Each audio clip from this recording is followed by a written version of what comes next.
On the board of FINCA Tanzania, we consider ourselves a traditional microfinance organization. It's a very high OpEx model and one that requires a lot of human controls. We're under threat from the rest of the market that is evolving around us.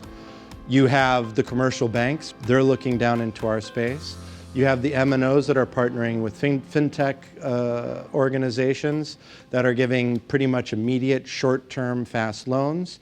And whereas we're still able to grow and exist today, we're under an extreme amount of threat, and the board sees that because we live in the country and we see what's going on. Okay, I'm Kelvin. I'm a FINCA customer and I want to improve my life and sustain it and grow and pay for the school fees for my children, etc. So I've started a motorcycle business as a taxi, and I got a loan from ISA. ISA, thank you very much. But as I'm running my business, I run into short-time cash requirements. And that's where these instant loans come handy to me. It could be $2 I need to fuel my tank this morning. Will I be able to find a branch and borrow $2 to get fuel for me to fulfill my daily activities? Probably not.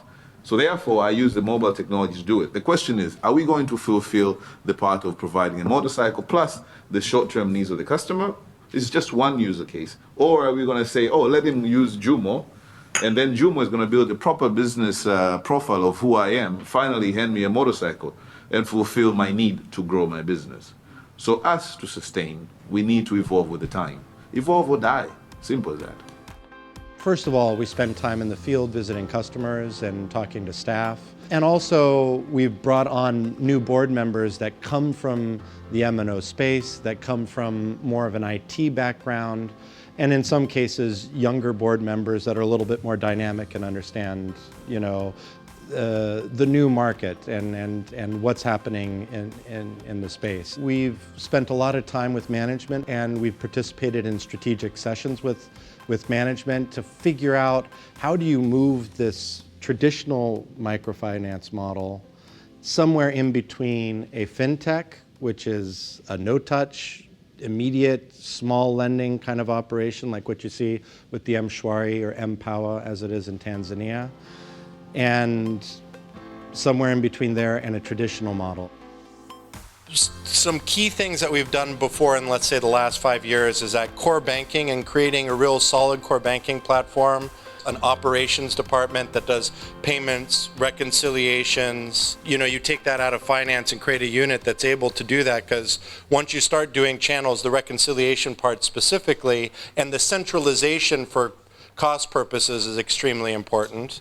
And thirdly, and this is my opinion, I don't want to offend anybody, but if you do not have a license to collect deposits, you're going to be in big trouble. You also have to have the channels in place, because if you don't have the channels, you can't deliver services over them. So we've also implemented this agent network, which is an agent network we own.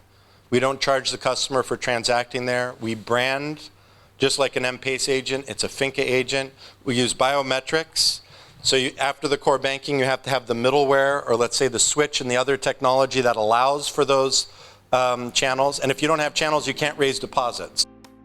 We basically have 3 pillars of activities that we're pursuing through the board in FINCA Tanzania. The first one is credit scoring and data. So we've partnered with some credit scoring organizations, and we understand that we have to replace our current processes, especially when you talk about group lending, which is a majority of our borrowers. What we're starting to realize, especially with the group lending, is that the revenue and the OpEx ratio grow similarly. So even if you scale up, you're not going to be making a lot more money.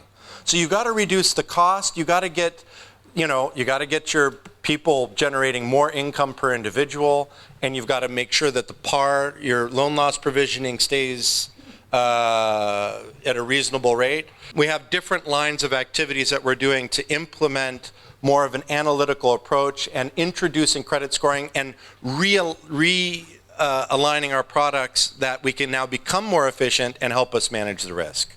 The second pillar is digital field automation. How are you going to redo your processes, and how are you going to make this thing more efficient if you're able to have a tablet or a phone to do what you do today but more efficiently and better so that loan officers or staff can go out, open accounts, they can process loans. So digitizing this and also the data that we're going to gather is part of Pillar 1.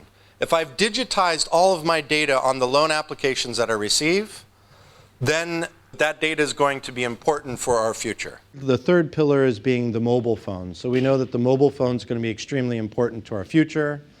And under that, we have two sort of streams that we're looking at in terms of the first stream being through M&O partnerships, through telco partnerships that we would partner and deliver basically savings and loans products to the M&O's customer base. So we're also looking at what we're calling a bank-led model where we start to use the mobile phone to deliver products that will over time replace some of the products we do, especially on the low end. And FINCA being an institution that has a vision of being the primary financial service provider for low-income individuals, it's important that we figure out about more efficient and scalable way to service that segment.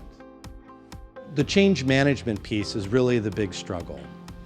And so we have the strategy, and to see the strategy through requires the right people, the right organizational structure, and the right continual communication with the staff that are involved. The big lesson learned is that it's important to kind of not rush and give yourself a time that is reasonable to execute on these projects.